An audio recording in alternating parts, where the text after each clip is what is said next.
Gaza में अस्पताल सहार का एक नया एपिसोड शुरू हो गया है। गाजा के अस्पतालों को इजरायली सेना अपने कब्जे में लेती जा रही है। अल शिफा अस्पताल के बाद गाजा के इंडोनेशिया अस्पताल को भी इजरायली सेना ने अपने बारूदी चक्रव्यूह में घेर लिया। इंडोनेशिया अस्पताल की इजरायली सेना ने भारी संख्या में टैंकों के साथ नाकाबंदी कर दी है।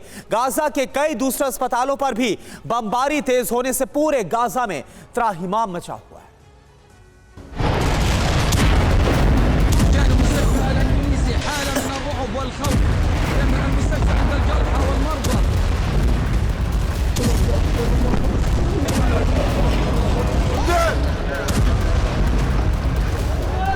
गाजा में अस्पतालों का विध्वंस चरम पर पहुंच चुका है।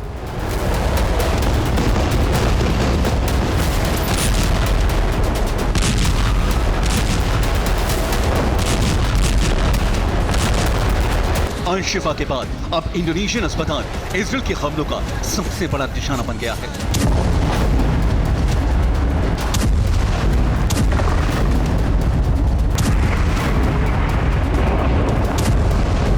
इंडोनेशियन अस्पताल के पास लगातार गोलाबारी जारी है।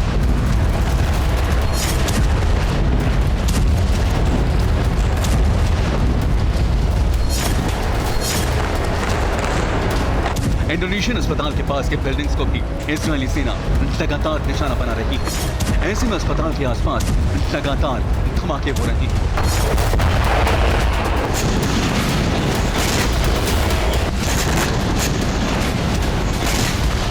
इंडोनेशियन अस्पताल के पास लगातार रॉकेट दागे जा रहे हैं।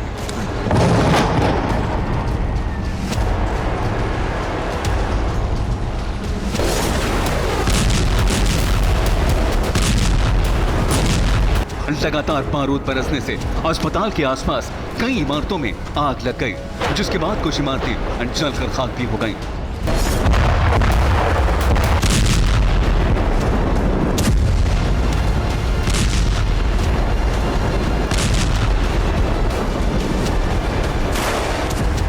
गाजा में इंडोनेशियन अस्पताल को इजरायली टैंकों ने घेर लिया है। अस्पताल के चारों तरफ बड़ी संख्या में टैंक खड़े हैं।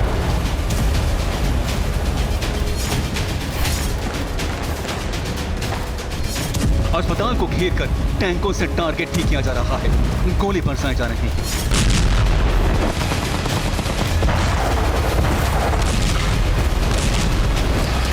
गाजा के इंडोनेशियन अस्पताल के पास दिन में भी बमबारी की जा रही है। इजरायली सेना अल शिफा अस्पताल की तरह इंडोनेशियन अस्पताल में भी हमास के अड्डे का दावा कर रही है। पिछले 12 घंटों में लगातार बमबारी से इंडोनेशियन अस्पताल को भारी नुकसान हुआ है।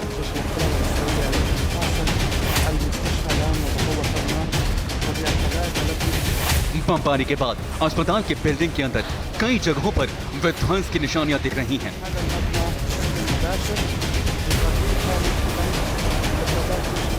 अस्पताल में चारों तरफ मेडिकल उपकरण और दूसरा सामान बिखरा पड़ा है। इक्विपमेंट पूरी तरह से नष्ट हो गए हैं। अस्पताल में मरीजों के कमरे और इमरजेंसी रूम भी तबाह हो गए हैं।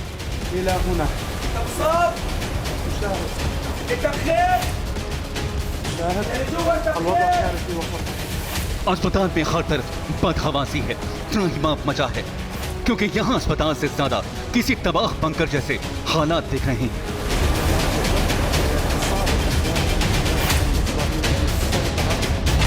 एक रिपोर्ट में दावा किया गया कि इजरायली सेना की गोलाबारी से इंडोनेशियन अस्पताल में 10 से ज्यादा लोगों की मौत हुई है। फिलिस्तीनी मंत्रालय ने दावा किया है कि गाजा में अब तक 200 से ज्यादा स्वास्थ्य कर्मियों की मौत हो चुकी है। आईडीएफ की शेलिंग में 2 डॉक्टर्स भी मारे गए हैं।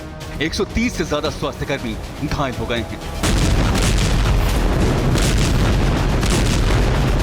जबालिया कैंप से विस्थापित हजारों लोगों ने इंडोनेशियन अस्पताल में शरण ले रखी है। इंडोनेशियन अस्पताल में शरण ले रखे लोगों पर अब सबसे बड़ा खतरा है यहां होने वाली लगातार बमबारी। गाजा के लोगों ने पहले ही आशंका जताई थी कि इजरायली सेना अल शिफा की तरह ही इंडोनेशियन अस्पताल को भी कब्जे में ले सकती है। वो आशंकाएं पिछले 24 घंटों में सच हो गईं। इंडोनेशियन अस्पताल को इजरायल ने अपने कब्जे में ले लिया है।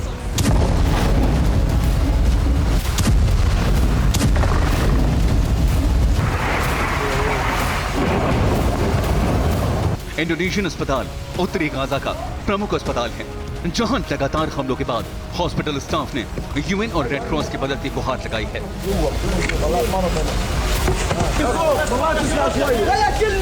इंडोनेशिया के राष्ट्रपति ने भी अमेरिकी प्रेसिडेंट बाइडेन से गाजा में जल्द युद्ध विराम करवाने की अपील की थी, लेकिन इसके बावजूद इजराइल के हमले जारी हैं।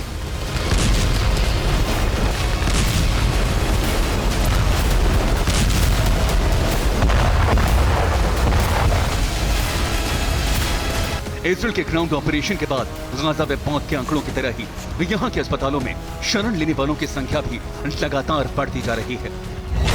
अंतर्राष्ट्रीय संस्था डॉक्टर्स विदाउट बॉर्डर्स के मुताबिक पिछले 24 घंटों में 122 लोग गाजा के नासिर अस्पताल पहुंचे, जिसमें से 70 लोग मृतक घोषित कर दिए गए। अस्पताल पहुंचने वालों में कई बच्चों समेत दर्जनों लोग गंभीर रूप से घायल थे। अस्पताल में जरूरी उपकरण न होने की वजह से डॉक्टर्स एक दिन में सिर्फ 10 सर्जरी ही कर पा रहे हैं। गाजा के अस्पतालों के हालात हर दिन भयावह होते जा रहे हैं। इंडोनेशियन अस्पताल के अलावा गाजा के कई दूसरे अस्पतालों पर भी लगातार हमले हो रहे हैं।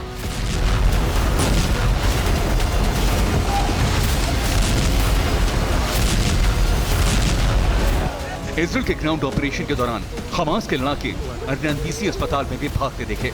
इस दौरान आईडीएफ से आमने सामने की जंग भी हुई, भारी गोलाबारी हुई।